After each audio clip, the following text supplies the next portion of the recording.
사랑하는 교우 여러분께 귀하신 주님의 이름으로 문안합니다. 지난 한 주간 주의 은혜 가운데 평안하셨습니까? 때때로 우리의 생각과 마음과 또 삶의 형편이 우리를 마구마구 흔들어대고 하나님 안에서의 하나님의 사람다운 평안과 기쁨을 잊어버리고 또 살게도 만들지만, 그럼에도 불구하고 이 예배라고 하는, 주일이라고 하는 이 복된 시간들을 통해서 우리가 또다시 하나님의 은혜를 생각하고 하나님의 사랑을 기억하고, 그래서 하나님이 우리와 함께 계신다는 임마누엘 하나님의 그 진리를 깨닫는다면 어쩌면 이 다가오는 봄, 오늘은 날이 따뜻합니다만은 다가오는 봄, 이 따뜻한 봄날 같은 삶을 우리가 날마다 살 수 있지 않을까요? 오늘 또 봄 같은 기쁨을 주시는 우리 하나님을 찬양하면서 하나님 앞에 우리 예배합시다. 경배 찬송, 만입이 내게 있으면 그 입 다 가지고 우리 1절 2절 찬송하면서 하나님께 예배합니다. 만입이 내게 있으면 그 입 다 가지고 내 구주 주시는 종을 늘 찬송하겠네. 내 은혜로우신 하나님 날 도와주시고 그 크신 영광 널리 펴 다 알게 하소서. 아멘. 사도신경으로 우리들 신앙 고백합니다. 전능하사 천지를 만드신 하나님 아버지를 내가 믿사오며 그 외아들 우리 주 예수 그리스도를 믿사오니 이는 성령으로 잉태하사 동정녀 마리아에게 나시고 본디오 빌라도에게 고난을 받으사 십자가에 못 박혀 죽으시고 장사한 지 사흘 만에 죽은 자 가운데서 다시 살아나시며 하늘에 오르사 전능하신 하나님 우편에 앉아 계시다가 저리로서 산자와 죽은 자를 심판하러 오시리라. 성령을 믿사오며 거룩한 공예와 성도가 서로 교통하는 것과 죄를 사하여 주시는 것과 몸이 다시 사는 것과 영원히 사는 것을 믿사옵나이다. 아멘. 성시를 교독합니다. 오늘 교독할 성시는 교독문 13번입니다. 오늘 어쩌면 제 설교의 주제와 이렇게 맞닿는 교독문인지 모르겠습니다. 참 놀랍습니다. 자, 교독문 13번 우리 한 절씩 교독할까요? 여호와는 나의 목자시니 내게 부족함이 없으리로다. 그가 나를 푸른 풀밭에 누이시며 쉴만한 물가로 인도하시는도다. 내 영혼을 소생시키시고 자기 이름을 위하여 의의 길로 인도하시는도다. 내가 사망의 음침한 골짜기로 다닐지라도 해를 두려워하지 않을 것은 주께서 나와 함께 하심이라. 주의 지팡이와 막대기가 나를 안위하시나이다. 주께서 내 원수의 목전에서 내게 상을 차려주시고 기름을 내 머리에 부으셨으니 내 잔이 넘치나이다. 내 평생의 선하심과 인자하심이 반드시 나를 따르리니 내가 여호와의 집에 영원히 살리로다. 아멘. 아멘. 오늘 예배 찬송은 찬송가 478장입니다. 참 아름다워라 주님의 세계는. 1절과 3절 한번 찬송할까요? 478장입니다. 참 아름다워라 주님의 세계는 저 솔로몬의 옷보다 더 고운 백합화 주 찬송하는 듯 저 맑은 새소리 내 아버지의 지으신 그 솜씨 깊도다. 참 아름다워라 주님의 세계는 저 산에 부는 바람과 잔잔한 시냇물 그 소리 가운데 주 음성 들리니 주 하나님의 큰 뜻을 알 듯하도다.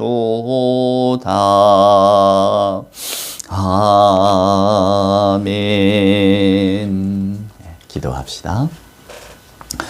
사랑과 은총으로 함께 하시는 아버지 하나님 감사합니다. 오늘도 저희들에게 복된 생명도 주시고 건강도 주시고 특별히 아름답고 선한 날 우리 주일을 허락하셔서 오늘 이렇게 함께 모여 예배하며 저희들의 마음과 생각 그리고 하나님의 그 큰 사랑을 깨닫게 하시니 하나님 감사합니다.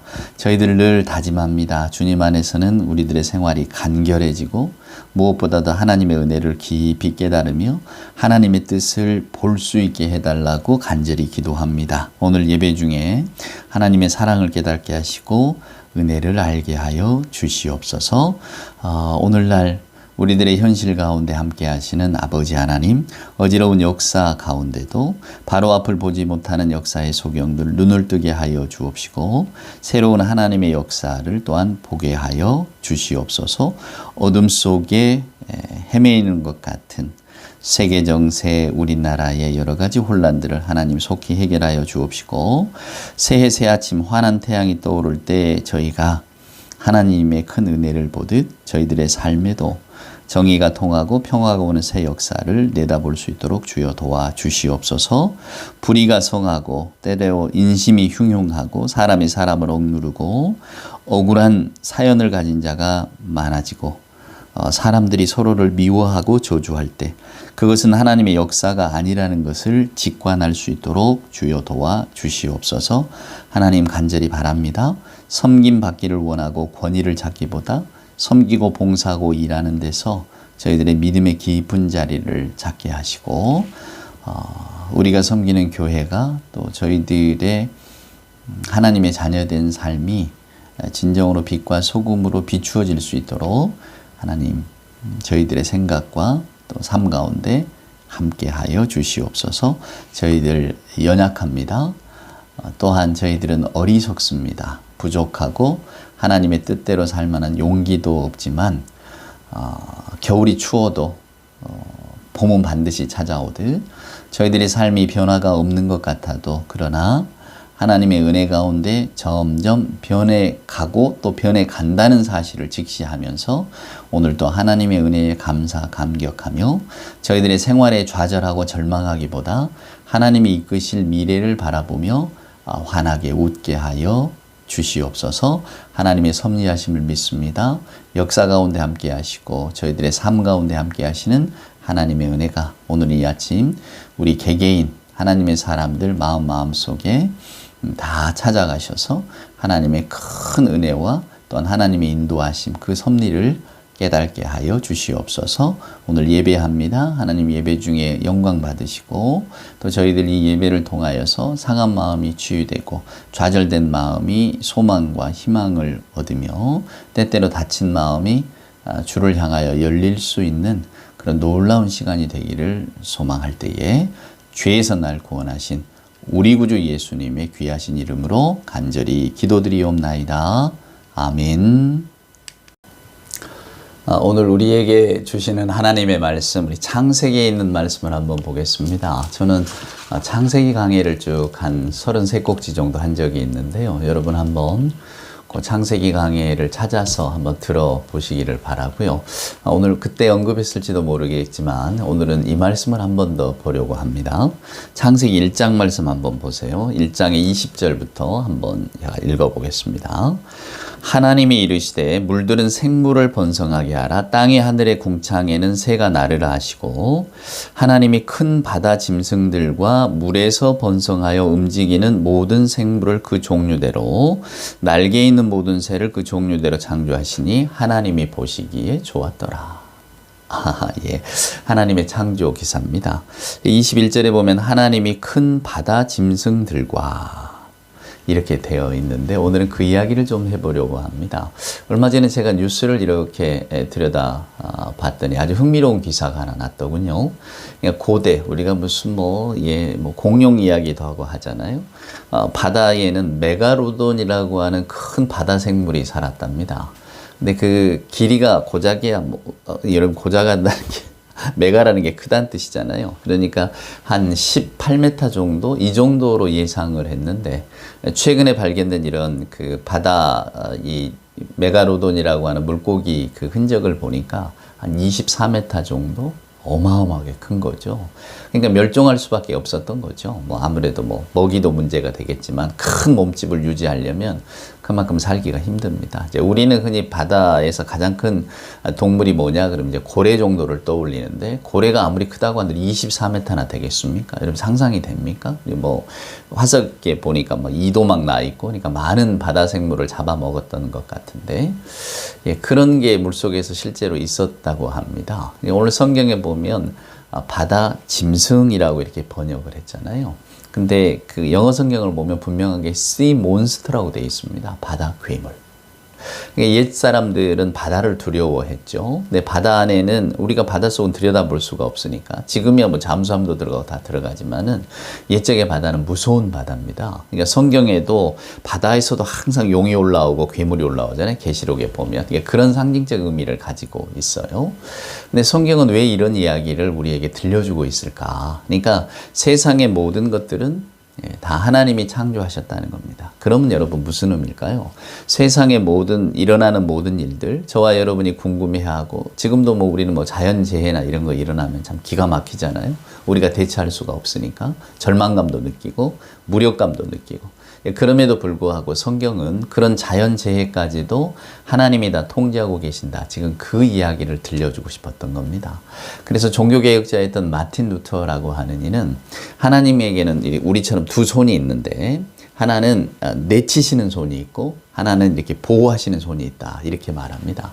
이게 루터도 이 세상에 일어난 많은 일들이 다 본인이 이해할 수 있는 일들은 아니었을 것 아닙니까? 자연재해도 전쟁도 뭐 이런 것들이 우리가 인간의 생각 속에서 하나님의 선하신 세계 속에 왜 이런 일이 일어나는가, 다 그런 의문을 갖지 않겠어요? 그래서 루터는 하나님께는 두 손이 있는데 하나는 재앙을 내리시는 무서운 손이 있는가 하면, 또 하나는 이걸 보호하시는 손이 있는데, 결국 성경이 우리에게 보여주는 것은 예수 그리스도를 통해서 알 수 있듯이 하나님은 우리를 보호하신다는 겁니다. 하나님은 우리를 끌어안으신다는 거고, 하나님은 우리를 끝까지 지키신다는 거예요. 그러니까 오늘 이 창세기 1장에 바다 짐승이라고 되어 있지만 실은 바다 괴물이라고, 정말로 그 24m가 넘는 바다 괴물이 물속에 살고 있었다고 지금 증거를 하잖아요. 그러니까 그런 바다 괴물들까지도 하나님께서 창조하셨기 때문에 하나님의 손 안에 있다. 그러니까 아마 여러분들은 그럼 하나님께서 그 바다 괴물을 왜 창조하셨어요? 이렇게 물어보실 수 있죠. 그냥 선하고 아름다운 세상만 창조하시지 왜 이렇게 무시무시한 짐승들 같은, 정말 비스트, 몬스터 같은 이런 것들을 창조하셔갖고 우리를 두렵게 하십니까? 우리는 이렇게 묻고 싶을 겁니다. 근데 성경은 거기에 대한 답은 주지 않습니다. 단지 이렇게 말할 뿐입니다. 바다에 있는 큰 짐승들도 하나님이 창조하셨다. 제가 최근에 읽은 책 하나 소개를 해드릴까 합니다.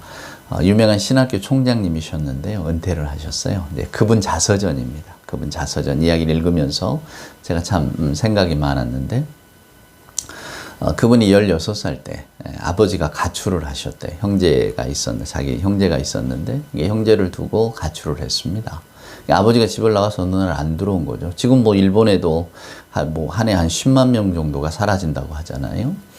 그러니까 그 아버지가 사라졌으니 어떻게 되겠습니까? 그러니까 아들들하고 엄마가 이제 아버지 행방을 막 수소문했던가 봐요. 아버지가 어디로 갔을까? 갈 만한데. 그러니까 그 뭐 아주 사라진 건 아니어서 조금 이렇게 흔적들을 찾을 수가 있었답니다. 그래서 근데 계속 이렇게 네 아빠 거기 있다. 찾아가면 또 사라지고 또 사라지고. 그러니까 일부러 피한 걸 많이 느낀 거죠. 그래서 어느 순간에는 이제 찾기를 그만두고 그 소식이 뭐 뚝 한 수십 년 끊겼답니다. 근데 어느 날, 남모르는 전화번호로 전화가 와서 보니까 자기가 이제 나는 어디에 있는 목사다 이렇게 소개를 하면서 아마도 당신 아버지 같은데 이틀 전에 돌아가셨다. 그래서 우리가 장례를 치렀다. 뭐 이러면서 연락이 왔다는 거예요. 그래서 이제 자기가 거기를 찾아갔답니다. 그 아버지가 마지막 돌아가신. 가보니까 미국에는 왜 이동하는 트레일러 집들에서 많이 살잖아요. 그러니까 그 트레일러. 이동 트럭 안에서 아버지가 살고 계셨다는 겁니다. 자기도 이제 뭐 물론 60이 다 되고 그런 나이지만은 아버지의 삶이 이해가 잘 안 되는 거죠. 아버지의 삶이. 그래서 이 아버지는 도대체 어떻게 살았을까? 왜 아버지는 우리를 이렇게 자꾸 가족을 떠나고 막 피하고 살았을까? 그런 것들을 보는 겁니다. 그러면서 이제 자기가 그 아버지를 찾아가면서 그 마음속에 상념이 있잖아요. 참 우리 아버지 참 불쌍한 아버지. 왜냐하면 자녀들이 이게 자기 이제 이야기죠. 자기가 신학교 졸업하고 목사가 되고 또 대학의 교수가 되고 총장이 되고 또 손자 손녀들이 자라고 이제 이런 순간들을 아버지는 하나도 못 본 거잖아요. 우리 아버지가 이런 걸 참 봤더라면 얼마나 행복하셨을까, 좋았을까. 이제 뭐 그런 생각들을 하는 겁니다. 참 왜 이런 것도 다 안 보시고 못 보시고 그냥 이렇게 돌아갔나. 그러니까 뭐 원망보다는 이제 돌아가신 분이잖아요. 그러니까 아들들의 이 좋은 순간들을 다 이렇게 못 보고 돌아가셨으니 또 내가 이제 목사가 돼서 처음에 설교를 하고 이럴 때 우리 아버지가 그 좌석에 앉아 있다가 야, 너 참 설교 잘했다. 너 목사 되길 잘했다. 내가 은혜 받았다. 막 이런 이야기를 해줬더라면 얼마나 좋았을까. 아쉽잖아요. 다 그런 이제 마음을 가득 안고 이제 아버지의 트레일러에 가서 이제 유품을 이렇게 정리하다 보니까 아주 낡은 그 일기장 같은 게 하나 나오더랍니다. 근데 그걸 보니까 그냥 일상의 일기장이 아니고 기도책이에요. 경건 일기장, 기도책. 아버지가 날마다 기도하고 그 다음에 이제 짤막짤막하게 자기가 살았던 삶에 대한 단상을 이렇게 적어놨는데요. 정말로 놀랍게도 그 경건 예배장의 그 첫머리에 자기하고 자기 형의 이름이 항상 쓰여 있더라. 그러니까 아버지는 항상 형제의 이름을 쓰고 기도를 했던 거죠. 그러니까 자기는 그런 이야기 합니다. 자기가 아버지를 이해했느냐? 자기는 이해를 못했대요. 그리고 지금도 못한대. 왜 아버지는 돌아다녀야만 했을까? 그리고 아버지는 왜 사람들과 더불어 살 수 없었을까? 그 아버지의 광기, 방랑벽 이런 것들을 이해할 수도 없고 또 때로는 그 아버지가 너무 불쌍하게 느껴지기도 했지만 우리 아버지는 죽는 날까지 돌아가시는 날까지 나와 내 형을 잊지 못하고 있었구나. 그러니까 그걸 깨달으니까 아버지에 대한 원망, 뭐 아쉬움이나 다 눈녹듯 사라지고 그래도 우리 아버지는 평생을 우리를 기억하고 기도를 하셨구나. 그러니까 아버지의 삶을 이해하는 건 아니에요. 아버지가 그냥 어느 날 순간 사라진 것 이런 걸 원망하는 그런 게 뭐 사라진 건 아니지만 그럼에도 불구하고 아버지는 항상 우리와 함께 있었구나. 우리를 항상 기억하고 계셨구나. 이걸 생각하니까 이 모든 것들이 다 눈녹듯 사라지고 그래도 아버지도 신앙 안에 살고 계셨구나. 그런 것들이 자기에게 큰 위로가 되었다고. 하나님의 은혜란 이런 게 아닐까. 저도 문득 그런 생각이 들었습니다. 그러니까 우리가 알 수 없고 이해할 수 없고 또 삶의 방식은 다 다르잖아요. 근데 이런 거구나. 신앙이라는 게 이런 거구나 라는 생각을 저는 가져보았습니다. 제가 지난 시간에 설교하면서 이제 베드로, 야고보, 요한이 예수님을 따라가잖아요. 그런데 산 위에서 이렇게 변화된 걸 보면서 그 옆에 모세와 엘리야가 같이 이렇게 서 있는 걸 보았다. 이제 이런 그런 어떤 환상의 이야기를 했습니다. 구약 성경을 읽어보면 여러분 모세, 엘리야, 엘리사, 사무엘 하나님의 사람이라고 인정받은 사람들이 나옵니다. 이는 하나님의 사람입니다. 이게 구약에서 그러니까 이 사람들, 이 선지자들은 하나님의 인정을 받은 사람들입니다. 그러니까 하나님께서 기꺼이 인정해 주신 분들입니다. 이렇게 말을 합니다. 그러니까 베드로, 야고보, 요한도 계속해서 그들이 유대의 전통 속에 살았기 때문에 구약의 우리의 신앙의 인물들, 모범이 되는 인물들, 하나님께서 사랑하시는 인물들, 그 위대한 선지자, 정말 우리 신앙의 어떤 위인들 이렇게 막 볼 것 아닙니까? 그런 게 기억이 나니까 예수님이 이렇게 변화되신 모습 속에서 그런 인물들을 보는 거예요. 그렇지. 예수님 주변에는 저런 분들이 있겠지. 모세, 엘리야, 엘리사, 사무엘 막 이런 허담 이런 분들이 계시겠지라고 생각을 했단 말이에요. 그게 예수님 당시의 사람들의 생각이었어요. 근데 여러분 이게 어떻게 놀랍게 변하는 줄 아십니까? 사도 바울이 무슨 이야기를 하냐면 이 디모데에게 보내는 편지 속에서 사도 바울은 이렇게 이야기합니다. 너 하나님의 사람아. 무슨 이야기입니까? 성경 안에 머물고 그리스도 안에 머물면 모두가 다 하나님께서 인정하는 하나님의 사람이 된다는 겁니다. 이게 여러분 굉장히 놀라운 선언입니다. 그러니까 그전에는 유대인들도 모세나 엘리야나 엘리사나 사무엘 정도는 돼야 하나님의 사람이라고 이름을, 일컬음을 받을 만한 그런 어떤 인정을 받았단 말이에요. 근데 신약의 시대에 와서 사도 바울은 무슨 이야기를 하냐면 디모데에게 물론 너 하나님의 사람이라고 부르지만 그 앞에가 우리 성경이 어떤 거냐 뭐 이런 이야기를 합니다. 그러니까 성경 안에 머무는 사람, 성경의 교훈 속에 있는 사람, 그냥 요즘식으로 얘기하면 성경을 믿는 사람, 우리는 성경을 믿는 사람들이잖아요. 뭐 다른 책을 믿는 게 아니고 어떤 우리의 환상을 믿는 게 아닙니다. 여러분 잘 기억하십시오. 기독교 신앙은 우리가 책의 신앙이에요. 바이블의 신앙입니다. 그러니까 성경을 우리가 믿는 거예요. 왜? 성경은 하나님의 계시된 말씀이라고 우리가 아멘하고 받아들이니까. 그러니까 내 생각과 달라도 내가 볼 때는 우리가 알고 있는 과학적 진리 지식과는 달라도 그러나 성경이 이렇게 말하고 있기 때문에 나는 성경을 믿습니다. 그게 여러분 신앙입니다. 그래서 우리는 성경의 사람이고 사도 바울은 성경의 사람은 다 하나님의 사람입니다. 하나님께서 인정한 사람입니다. 라고 하는 것을 저와 여러분에게 들려주고 있다는 겁니다.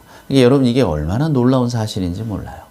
요즘 뭐 우리가 뭐 사회가 아무리 혼란스럽고 또 양극단의 어떤 좌우 진영 혹은 뭐 우리는 뭐 다 양극화돼 있잖아요. 빈부격차도 양극화되고 아마 점점 더 커질 겁니다. 그게 우리가 살아가는 시대의 어떤 속성이니까. 그리고 점점 사람들의 생각도 양극화가 될 겁니다. 요즘 뭐 오늘날의 우리 시대가 탈트루스, 탈진실의 시대잖아요. 여기저기서 받아들이는 정보는 많은데 그걸 우리가 다 균형 잡히게 받아들일 수가 없습니다. 귀가 두 개인 것 같아도 우리는 다 한쪽으로 쏠려 있단 말이에요. 그러니까 내 마음에 맞는 것만 받아들입니다. 그걸 이제 확증 편향이라고 심리학으로는 이야기하는데 그러니까 내가 마음에 드는 사실만 듣는 거예요. 아니라고 해도 그거는 아니고 나는 내가 좋은 것만 들을 거야. 그러니까 자기 확신 속에 점점 사람들이 빠져갑니다. 그러니까 내 생각과 똑같으면 나는 그걸 받아들이고 그리고 내가 좋아하는 뉴스나 지식은 받아들이고 그러나 내가 싫어하는 것, 내가 마음에 안 드는 것, 내가 별로 관심 없는 것은 밀어둔단 말입니다. 그러니까 내 세계가 점점 더 확실해지는 거죠. 프랑스 말로 똘레랑스라는 말이 있습니다. 관용이거든요. 받아들이는 것. 그러니까 나는 이렇게 생각하지만 당신은 그렇게 생각하느냐? 그럴 수 있다. 이게 지금까지 어떤 우리들의 어떤 민주사회랄까요? 하여간 좀 문명화된 사회의 생각이었다면 갈수록 이게 사라집니다. 그냥 진영 논리로 가고 너는 이렇게 생각해? 그럼 너는 나하고는 달라. 그리고 이제 좀 이게 격화되면 그래서 너는 이 세상에서 제거돼야 돼. 이게 실은 성경하고는 벗어나 있는 거거든요. 제가 아까 말씀드렸던 것처럼 우리가 성경의 사람이라는 것은 성경이라고 하는 것 안에서 우리는 각각 생각이 달라도 올해도 우리가 예수 안에서는 받아들이자, 하나가 되자 이렇게 되는 것이 성경의 사람입니다. 그러니까 마땅하게 교회가 내야 될 목소리는 여러분 뭐 정치든 생각이든 뭐 이렇게 다 다를 수 있지만 그럼에도 불구하고 하나님께서는 서로를 포용하라고 하십니다. 이렇게 말하는 게 목사의 메시지고 교회의 메시지고 사람들이 종교에 기대하는 목소리가 됩니다. 왜냐하면 성경은 좌로나 우로나 치우치지 말라 이렇게 분명히 되어 있잖아요. 그러니까 우리의 생각은 달라도 하나님의 세계 속에서는 나는 이렇게 생각하지만 여러분 내가 이렇게 우리가 하나가 되자 이렇게 말씀드리는 건 아니에요. 내가 오른쪽이고 혹은 나는 왼쪽인데 우리가 예수 안에서 하나가 되자 하나 될 수는 없습니다. 저나 여러분이 아마 가지고 있는 생각이나 살아가는 삶의 방식이 다르기 때문에 아까 제가 우리 신학교 그 총장님 이야기를 해드렸지만은 아버지의 세계를 그가 이해한 건 아니에요. 아버지의 그 광기, 방랑벽 자기도 아직도 이해가 안 된다고 하잖아요. 왜 아버지가 그런 선택을 했을까? 그리고 아버지의 그런 선택 때문에 여러 가지 영향을 많이 미쳤잖아요. 가장 먼저는 본인의 삶이 가장 외롭고 맨 도망가고 어디 숨고 새로운 곳으로 가고 뭐가 안정되겠습니까? 부평초처럼 이렇게 떠다니는 삶이었지만은 그럼에도 불구하고 아버지는 늘 우리를 위해 기도하셨고 신앙 가운데 사셨구나. 그러니까 아버지 삶을 이해하는 건 아니지만 한편으로는 그래도 하나님 신앙 안에서 산 아버지 하니까 이제 마음속에 더 안타까움도 들고 받아들임이 있다 그 말입니다. 저는 그 이야기를 하고 싶은 거예요. 우리가 예수 안에서 성경의 사람, 하나님의 사람이라는 것은 생각 다 다를 수 있죠. 하지만 그것 때문에 나는 네가 미워. 너는 이 세상에 없었으면 좋겠어. 저것들은 사탄의 무리들이야. 다 없애버려야 돼. 이런 식의 생각이나 갖는 것은 전혀 성경의 사람이 아니라고 하는 거죠. 그러니까 성경은 저와 여러분에게 우리가 어떤 삶을 살든지 하나님은 우리를 보호하신다는 것을 들려주고 있는 겁니다. 제가 창세기 오늘 그 1장을 읽은 이유도 우리는 세상 속에서 일어나는 일들을 우리가 다 이해할 수 없습니다. 저나 여러분들 삶의 형태가 다르고 또 우리를 둘러싸고 있는 우리가 어느 곳에 사느냐에 따라 또 다르잖아요. 어떤 나라, 어떤 민족이냐 다 다르단 말이에요. 역사적 경험이. 누구는 전쟁 가운데 계속 상처 입고 서로 죽이고 죽고 쫓겨다니고 땅도 없고 나라도 없고 그런 존재도 있잖아요. 또 누구는 계속해서 막 침공이나 하고 남의 것 뺏고 이런 제국주의적인 성격을 가진 그런 나라에서 사는 사람도 있단 말입니다. 달라요. 또 어느 누구는 그냥 건강하게 살지만 어느 누구는 잔병을 가지고 계속 큰 병치레를 하고 어느 누구는 사고 한번 안 나고 살지만 어느 누구는 계속해서 사고가 겹치고 우리들은 그런 세상 속에 sab니다. 그럴 때 이제 우리 머릿속에 드는 거는 왜 저 사람 저렇게 멀쩡한데 나는 이렇게 뭔가 횡액이라든가 횡액에 갑작스럽게 닥치는 어떤 질병, 사고 왜 이런 게 많은가? 이렇게 생각하게 될 때에 하나님께서 나를 미워하시나 싫어하시나 나는 내 운명은 왜 이런가 또 이렇게 생각할 수 있단 말이죠. 그러나 성경은 저와 여러분에게 분명하게 들려주고 있습니다. 큰 바다 짐승도 하나님이 창조하셨다고. 그리고 그것 역시도 하나님이 보시기에 좋았다고. 우리가 생각할 때는 아니 바다에 예쁜 물고기들이야 좋지만 그런 바다 괴물이 뭐가 좋습니까? 그리고 그걸 보고 아름답다고 하시면 어떡합니까? 이렇게 반문할 수 있겠죠. 그러나 성경이 저와 여러분에게 보여주는 이 선언은 이 모든 것들을 우리가 다 이해할 수 있는 건 아닙니다. 저와 여러분이 어떻게 하나님의 세계, 하나님의 섭리를 다 알 수 있겠습니까? 그러나 성경이 보여주는 하나님.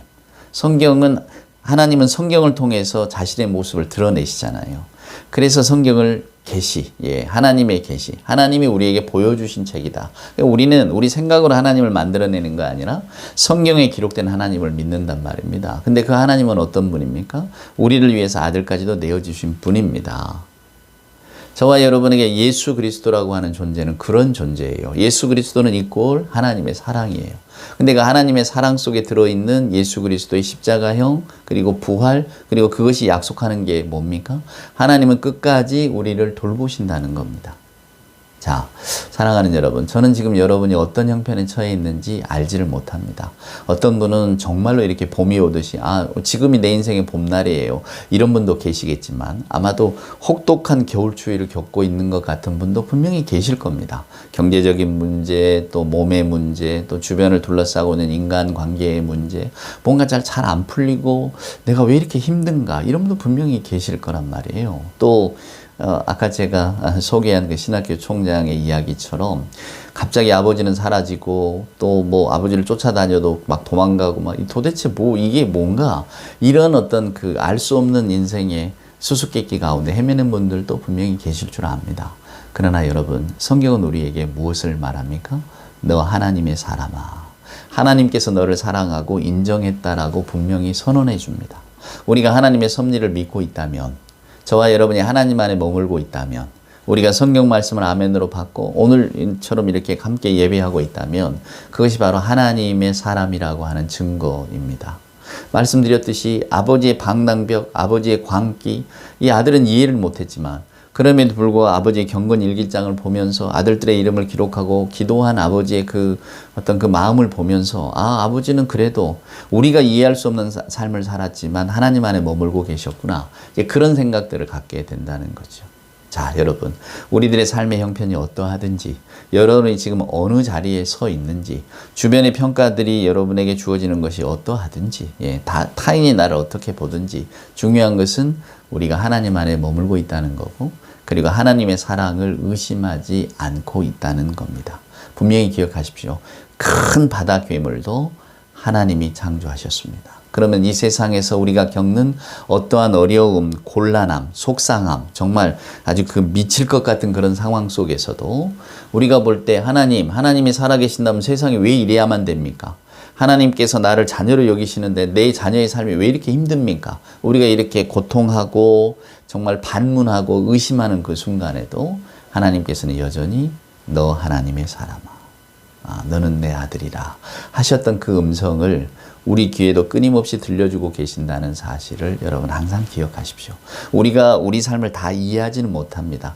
한 치 앞을 내다보지 못하는 게 인생이고 하나님께서는 우리에게 그런 능력을 허락해 주지 않으셨어요. 그래서 우리는 모른 채 살아가고 항상 궁금하고 때때로는 두렵고 염려하고 좌절하고 낭망하면서 살아갑니다. 예수 안에서 기쁨을 찾으려고 해도 그러지 못하는 순간들이 많이 찾아오죠. 그럼에도 불구하고 오늘 여러분 이 말씀을 기억하십시오. 하나님께서는 그 바다 괴물도 창조하시고 그것도 보시기에 아름답다 하셨다. 오늘 우리가 이해할 수 없는 우리의 삶의 어려움, 형편, 또 정말 나를 짓누르는 것 같은 그런 무거움 속에서도 하나님께서는 항상 우리의 삶을 통제하시고 우리를 지켜보시고 결국 우리를 보호하신다는 사실을 여러분 분명히 기억하시면서 오늘 또 하나님의 사람다운 든든함으로 하나님께서 나를 모세와 엘리야, 엘리사 또 사무엘과 같이 너 하나님의 사람이라고 일컬어 주셨구나. 그 감동과 감격을 가지고 오늘 하루도 주의 은혜를 만끽하면서 살아가실 수 있기를 저는 소원합니다. 우리 주변의 삶의 상황들에 흔들리지 않고 내 생각 또 내 어떤 감정에 빠져들지 않고 오직 오늘 이 말씀을 기억하면서 그래 내 삶의 형편이 어떠하든지 하나님이 나와 함께 하고 계신다는 그 신앙의 깨달음이 오늘 여러분의 삶을 정말로 하나님께로 더 가까이 이끌고 또 하나님이 우리에게 주시는 그 근원적인 평안함과 안정감 오늘 또 주의 성령 하나님께서 여러분에게 보내주시기를 주님의 이름으로 간절히 축원을 드립니다. 기도합시다. 이제는 우리 구주 예수 그리스도 크신 은혜와 아버지 하나님의 만극하신 사랑하심과 자비하신 성령님이 함께 하심이 오늘 또 주신 성경 말씀의 은혜를 받고 너 하나님의 사람아 이 귀한 선언에 감격하면서 하나님의 사람으로 평안함을 얻으며 하나님 안에서 살기를 소망하는 우리 예배하는 모든 교우들 머리 위에와 저들의 생각과 삶의 형편 위에 기도의 제목 위에 주님 사랑하시는 복된 교회 위에 이제로부터 영원 무궁토록 함께하여 주옵기를 간절히 축원하옵나이다. 아멘.